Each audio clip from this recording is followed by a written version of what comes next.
pessoal, pessoal. A estranha chegou. Tá na onde? Você tá indo aonde, hein? Tá indo aonde? Hein, Magrela?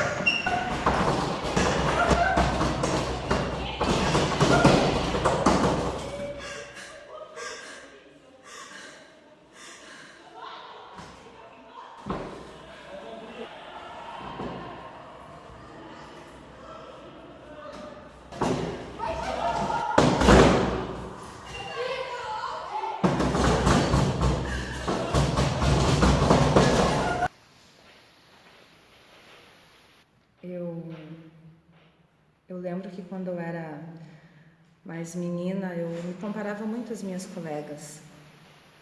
Eu achava elas muito bonitas. E eu percebia que eu era muito diferente e isso ficava muito evidenciado. Principalmente quando as pessoas gostavam de comparar a gente, sabe? Eu não tinha o corpo delas. Eu queria ser mais parecida com elas. As meninas, elas não me consideravam muito parte das meninas porque eu geralmente tinha o cabelo bem curto, eu gostava de conversar sobre várias coisas, eu gostava de fazer atividade física e eu não me maquiava, então assim, eu não fazia parte do mundo das meninas. Eu tava naquela fase das paixonites, sabe? E eu lembro que os meninos não se aproximavam muito de mim, porque eles diziam que eu não era bonita como elas. E um dia, os meninos fizeram uma aposta de quem conseguiria me convencer a namorar com eles, porque todo mundo tinha convicção desde que eu era bem criança de que eu era lésbica, de que eu gostava de meninos, que eu não queria, assim, ficar com elas justamente porque eu gostava delas. Magra, eu não tinha curvas, não tinha nenhum tipo de volume aparentemente interessante, ou que eles consideravam interessante, e isso me machucou durante um certo tempo. Eu levei muito tempo, na verdade, para me aceitar. E foi bem, assim, humilhante no caso, porque eu lembro que era uma aposta, eles apostaram dinheiro e a semana inteira eu fiquei sendo atrapalhada por vários meninos me chamando e querendo que eu ficasse com eles e não sei o que lá. O meu corpo, a minha cor, o meu cabelo, mas eu consegui depois de um bom tempo. E um dia eu resolvi terminar com aquilo porque eu tava cansada, então teve um menino que perguntou se eu podia ficar com ele porque era uma aposta, ele precisava do dinheiro, eu fiquei com dó e aceitei. E pelo resto do ano eu era a namoradinha dele, e ele já até tentou me beijar uma vez porque ele falou que eu era a namorada dele, eu tinha que ficar com ele. E isso não é algo recente, é algo de muitos anos atrás. Mas até hoje eu não esqueço. Tanto que, por mais que talvez eu não tenha necessariamente que dizer que eu gosto ou não gosto, se eu gosto de menino, se eu gosto de menina, durante muito tempo mesmo, todo mundo me julgava lésbica, gay, isso e aquilo. E hoje eu sou muito bem resolvida com isso, mas ficou por muito tempo, foi muito confuso. Na pré-escola, eu nasci com as orelhas de abano.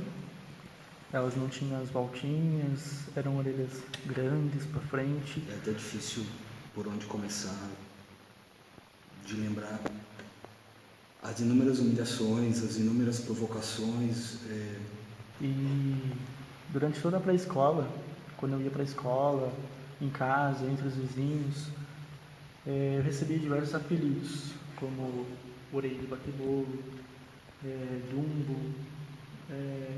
vários apelidos assim que remetessem ao tamanho da minha A orelha. forma que eu era conhecido no colégio, a forma que eu me sentia tão impotente de não conseguir se defender, de sempre segurar toda aquela humilhação, de ir para casa, de não conseguir dividir com ninguém, de não contar isso para ninguém, porque era muito banal para os outros, não era motivo, não era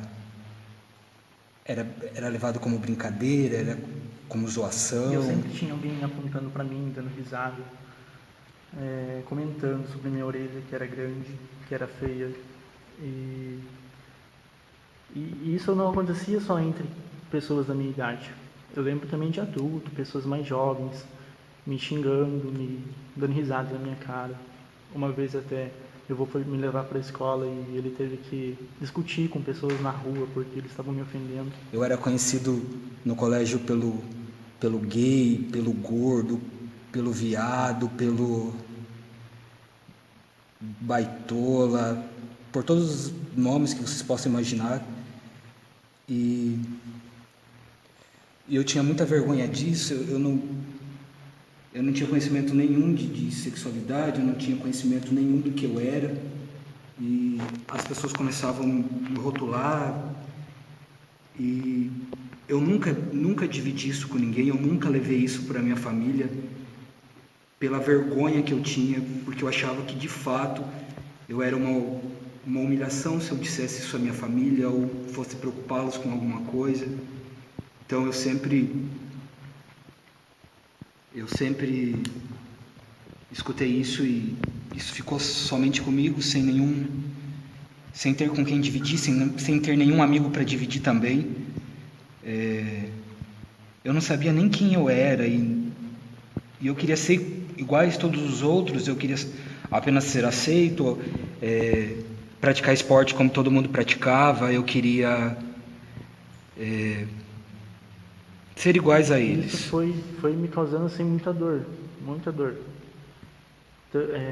Tanta dor que aos meus 9, 10 anos eu tive que passar por uma cirurgia, fazer cirurgia plástica, para poder, digamos, consertar a minha orelha, para poder ter uma orelha normal. E isso é uma coisa que eu nunca vou esquecer. Das pessoas olhando para mim, comentando, dando risada, dando apelido. E é muito ruim você ser chamado de Dum. Mas hoje, graças a Deus, eu vejo que passou e eu consegui superar. Sofri agressão, é a primeira vez que eu estou falando, e isso fica muito marcado, fica muito impregnado. E hoje é conhecido toda essa brincadeira que era dito por eles, é conhecido por bullying, uma prática conhecida, porém não reconhecida. E até quando? Até quando milhares de pessoas passam por isso e apenas silenciam, nada é feito, nada é dito. Então é o momento de problematizar, é o problema de tentar mudar, é o problema de tirar aquela pessoa daquele silêncio, daquela escuridão, daquele sofrimento e trazer para um